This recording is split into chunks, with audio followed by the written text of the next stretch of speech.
ঢাকা বিশ্ববিদ্যালয়ের প্রফেসর আসিফ নজরুল সাহেব, যিনি বাংলাদেশের বর্তমানের আইন উপদেষ্টা, তিনি একটি কথা বলেছেন যে সাকিব আল হাসান নাকি বাংলাদেশের জন্য কিছুই আনতে পারেননি, বাংলাদেশের জন্য কিছুই বয়ে আনতে পারেননি।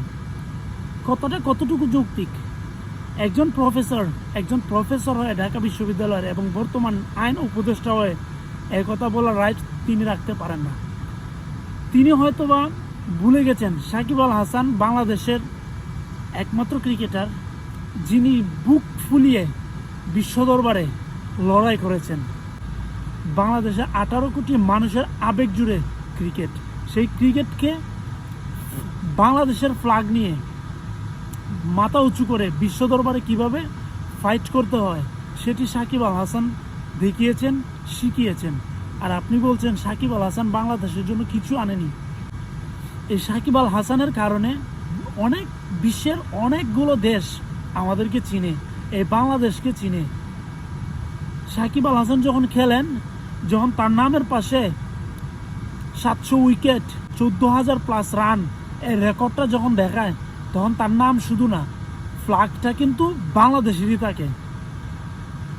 2019 ওয়ার্ল্ড কাপে, বিশ্বকাপে যখন বাংলাদেশ ফাইট করেছে, সাকিব আল হাসান একাই কিন্তু যুদ্ধ করেছে।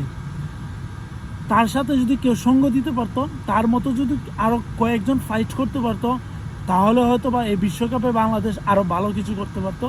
আর একজন পর্ন স্টার সালমান মুক্তাদির, সে বলে সাকিব আল হাসান দেশের সম্পদ না। সাকিব আল হাসান যদি দেশের সম্পদ না হয়, তাহলে তুই কি বেটা সম্পদ? তুই তো পর্ন স্টার। ওই পর্ন স্টার এবং হ্যামস্টার দুইটা মিলে যে সম্পদ হয়, ওই সম্পদ হচ্ছিস তুই। তুই বেটা সাকিব আল হাসানকে নিয়ে অপমান করতে পারিস না, তোর এই অধিকার নাই। আপনি উপদেষ্টা, আপনি আইনমন্ত্রী, আপনি প্রফেসর, আপনি যেই হন না কেন, আপনাকে কয়জন চিনত? যারা ঢাকা বিশ্ববিদ্যালয়ে পড়ালেখা করেছে কিংবা আশেপাশে যারা ছিল, তারা কয়েকজন দেখেছে, চিনেছে। আপনাকে কয়জন চিনত? আপনাকে কেউ চিনত না, আমরাও চিনতাম না। এই আন্দোলনের সময় আমরা জেনেছি, চিনেছি আপনাকে সাপোর্ট দিয়েছি, আপনাকে ভালোবাসছি। কিন্তু তার মানে এই না যে আপনি সাকিব আল হাসানের সমালোচনা করে আপনি মনে করবেন আপনি সঠিক। আপনি যদি বিএনপির আমিনুল সাহেবের, যে ফুটবলার আমিনুল সাহেবের যে উদাহরণ টানলেন, আমিনুল সাহেবকে কয়জন চিনত? আমরা তো চিনতাম না।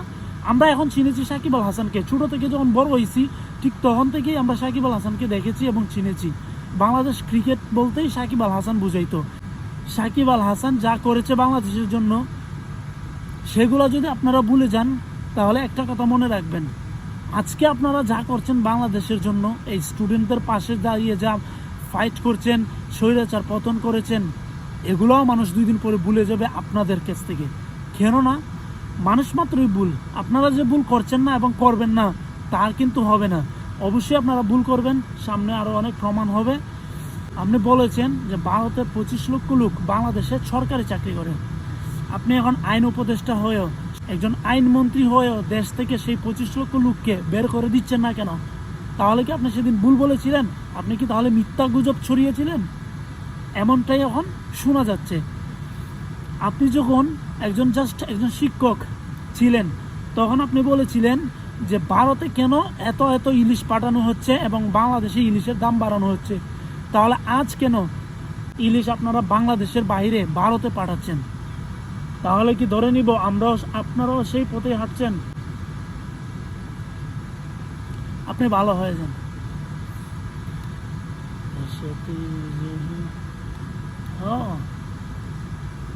না, ঠিক আছে।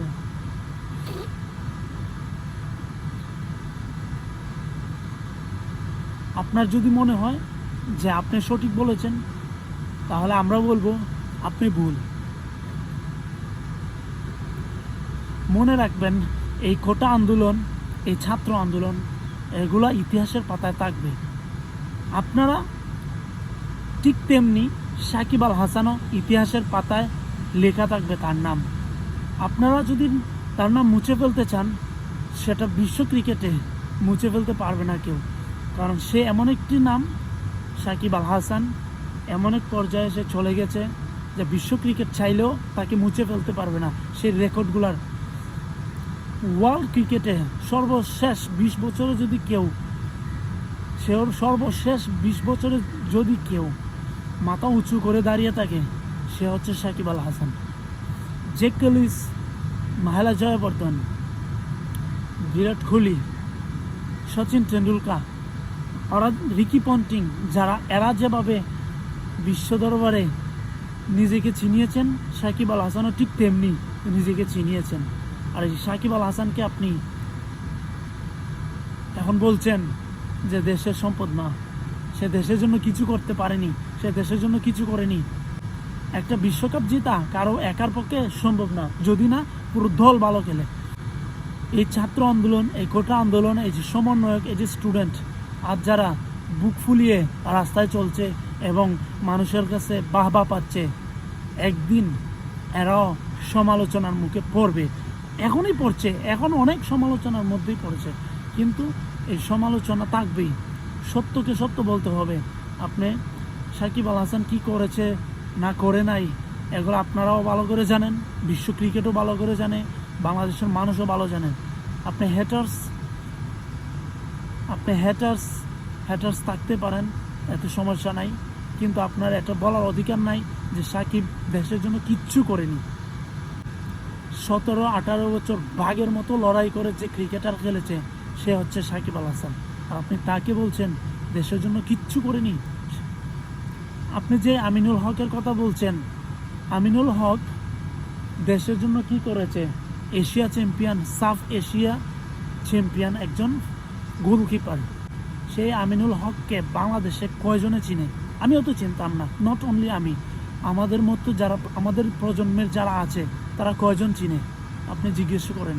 আর সাকিব আল হাসানকে, এতটুকু একটা বাচ্চাকে যদি জিজ্ঞেস করেন যে সাকিব আল হাসানকে চিনেন কিনা, চিনোস কিনা, সেও বলবে হ্যাঁ আমি চিনি, সে বাংলাদেশের প্রাণ সাকিব আল হাসান।